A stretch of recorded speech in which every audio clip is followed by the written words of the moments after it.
제가 50대에 접어들다 보니까 주변에서 뭐 결혼해서 잘 살고 있는 사람들도 있지만은 가정이 흔들리고, 그리고 50대 남자들의 그런 거 있잖아요. 갑자기 몸도 안 좋아지면서 또 사회적인 어떤 역할은 축소되고, 그러면서 공허함을 느끼고 가정에서도 소외되고 이런 모습들을 많이 봅니다. 변호사다 보니까 당연히 이혼과 관련된 상담도 하고 소송을 진행하다 보니까 그런 부분들이 더 눈에 잘 들어오는 것 같습니다. 요즘은 그래요. 요즘은 보면은 결혼이 필수가 아닌 선택인 시대가 정말 됐구나라는 생각을 많이 합니다. 저하고 정말 친하게 지내는 제 후배 변호사도 그 친구가 이제 40대임에도 불구하고 아직 결혼하지 않고 이제 솔로 싱글 라이프를 즐기는 친구가 하나 있어요. 저하고 밀접한 관계가 있는 후배 변호사인데 그 친구하고 얘기를 해봐도 아, 정말 요즘에는 많이 바뀌었구나. 저는 이제 제 첫째가 성인이고 둘째는 고3입니다. 근데 그러다 보니까 제가 나이를 먹었다라는 것을 아이들을 보면서 느끼곤 하는데 뭐 결혼 안 하는 친구들은 아무래도 그런 부분들이 없기 때문에 조금 더 젊게, 좋게 말하면 젊게, 나쁘게 말하면 조금 철없게 사는 것 같습니다. 자, 결혼에 대해서 하기 전에 결국엔 결혼도 이 사회를 지탱하는 한 제도 중에 하나죠. 근데 대한민국 사회를 보면 여러 가지 당연히 좋은 점도 있죠. 6.25 전쟁이라는 잿더미 속에서 이런 산업화를 일구고 산업화 시대를 넘어서 민주화 시대를 창출해서 결국에 지금 선진 국가에 진입한 위대한 민족입니다. 근데 그럼에도 불구하고 대한민국 사회의 어떤 특징적인 부분들은 있는 것 같아요. 예를 들면 구성원들이 한 가지 기준에 목을 매고 그 기준에 부합되는지 여부를 순위를 매겨서 그렇게 스스로 고통을 초래하고 상대방과 비교하면서 그런 사회가 좀 팽배해 있다. 그런 의식들이. 그런 생각들을 많이 합니다. 좀 여러 가지 다른 기준들이 있어야 될 텐데 말이죠. 다원주의 사회라 그러면 돈과 학벌 이게 전부는 아니거든요. 인생 살아가는 데 있어서. 근데 그런 어떤 기준들에 얽매여서 사람들이 살다 보니까 결혼도 마찬가지예요. 뭐 결혼 정보회사라는 게 외국에는 얼마나 많은지는 제가 모르겠지만 보면 한국에 아주 큰 산업으로 자리 잡고 있는 것 같습니다. 근데 뭐 결혼 등급표라는 것들이 있더라고요. 마치 예전에 뭐 고등학교 때 1등부터 몇 등까지 나름이 딱 세워가지고 교실 뒤에 붙여놨던 그런 식으로 1등급, 2등급, 3등급 다 이렇게 있어요. 사람들 등급으로 마치 그 한우 등급 이렇게 하는 것처럼.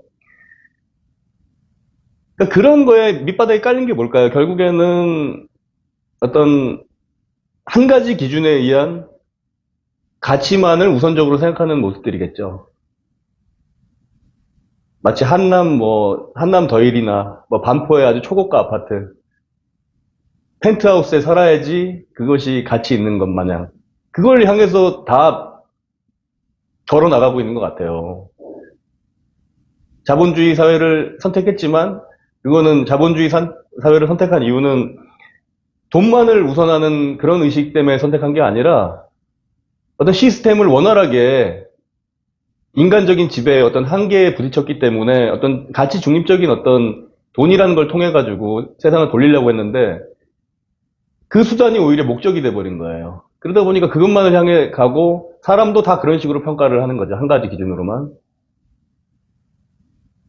그러니까 이 좁은 땅덩어리에서 남자, 여자 서로 비난하고 왜곡된 어떤 성적인 인식에 기대서 서로를 비난하는 그런 시대까지 왔습니다. 그게 다 어떻게 보면 한 가지 기준으로만 우리가 삶의 어떤 방향성을 잡고 그 이외의 것들에 대해서 제대로 숙고를 하지 않는 그런 게 아닌가 싶습니다. 그렇게 등급으로 이렇게 사람 나눠가지고 그런 식으로 고르면 그거는 순수한 계약이에요. 근데 결혼은 일단 사회적인 계약과 완전한 사생활 사이 중간에 위치한 그런 어떤 그런 부분이에요. 무조건 계약이라고만 보기는 어려워요. 제가 드리고 싶은 말씀은 인생선배로서 물론 이거를 나이 드신 분들도 나이 드신 형님, 누님들도 많이 제 유튜브를 보는 걸로 알고 있습니다만은 조금 저보다 어리신 3, 40대 분들 같은 경우는 동반자를 찾기 위해 노력을 해라. 어떤 뭐 직업, 돈 이런 것도 중요하지만 그 사람의 인성을 보고 그리고 그 인성이 나에게 얼만큼 부합될 수 있는가 내 삶의 가치와 그런 의리로 가는 겁니다. 결혼이란 거는 돈 보고 뭐 그 상대방의 사회적 지위 보고 그거는 그 의미는 뭐냐면 결국 그런 삶을 선택하고 있는 거거든요. 그런 대금주의적인 유독 대한민국이 그런 성향이 많다라고들 합니다. 실제로 제가 느끼기에도 그렇고요. 그거는 바람직하지 않지 않나. 결국에는 동반자를 찾아야 된다는 의미는 돈을 보지 말고 사람을 먼저 봐야 되지 않느냐. 예, 그런 말씀을 좀 드리고 싶습니다. 대한민국 인구가 계속 줄고 있어요. 근데 심각한 수준으로 줄고 있죠. 초등학교가 계속 없어지고 있습니다. 그 의미는 뭐냐? 여러 가지 산재했던, 전국적으로 산재했던 인프라가 수도권이라든가 지역 중심 권역에 몇 개만 남겨놓고 나머지 지역적인 인프라는 소멸을 될 수 있다는 것을 의미합니다. 마치 공상과학 영화에서 우리들이 많은 디스토피아 같은 것들을 형상화해 놓죠. 영화 감독들이. 거기 보면 어때요? 어떤 성벽 안에는 엄청 휘황찬란하게 사는데 그 뒤에는 어떻게 됩니까? 엉망진창이죠. 막 거지 그리고 막 그 초양극화된 사회의 어떤 그 디스토피아의 모습은 끔찍하기까지 합니다. 결국에는 어느 정도의 인구가 필요하다는 거예요. 급작스러운 산업 구조의 변동은 대한민국 경쟁력을 추락시킬 위험이 높고 그렇기 때문에 어떻게 돼요? 당연히 외국에서 사람들을 많이 이민 정책 같은 것들을 좀 활발하게 해야 됩니다. 앞으로 국제 결혼이 이제 매우 보편화될 것이다.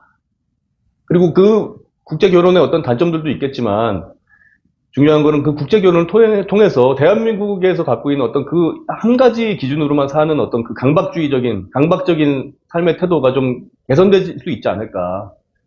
그런 생각도 해봅니다. 국제 결혼에 대해서도 조금 더 마음을 열고 그렇게 할 필요도 있을 거라고 생각합니다.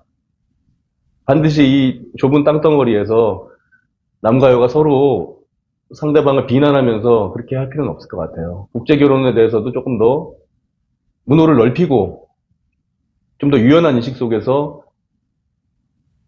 이 인구 감소되는 대한민국의 해법으로서 기능할 수 있지 않을까. 외국 사람들에 대해서도 조금 더 뭐 배타적이지는 않다고 하지만은 그래도 사회 일원으로 적극적으로 받아들이는 노력은 부족하다고들 해요. 그럴 필요 없을 것 같습니다. 국제적인 어떤 도시가 대한민국에도 많죠. 예. 충분히 그런 쪽으로 활로를 모색하는 것도 하나의 방법이지 않을까 이런 생각이 듭니다. 결혼은 선택이에요, 이제는. 필수가 아니라. 그렇기 때문에 뭐 남들이 한다고 룰을 몰려가고 이럴 사람들도 아니고 젊은 사람들이 요즘에는 스스로의 내면을 제대로 돌아보고 내가 결혼에 맞는 사람인 건지 제가 아까 말씀드렸잖아요. 결혼이라는 거는 사회적 계약과 완전한 사생활 중간에 어정쩡한 위치에 있는 거다. 완전히 나 혼자만을 생각하는 게 아니라 상대방에게 맞춰야 된다는 걸 의미하는 거기 때문에 그거에 맞는 사람인지를 먼저 둘러보는 게 순서가 아닐까 생각합니다. 좀 더 유연한 인식으로 그리고 한 가지 기준이 아닌 여러 가지 기준으로 이렇게 그것들이 통용될 수 있는 대한민국이 되길 바라고요. 제 말씀이 아직 결혼하지 않은 분들에게 도움이 됐으면 하는 바람입니다. 지금까지 박변 통찰이었습니다. 감사합니다.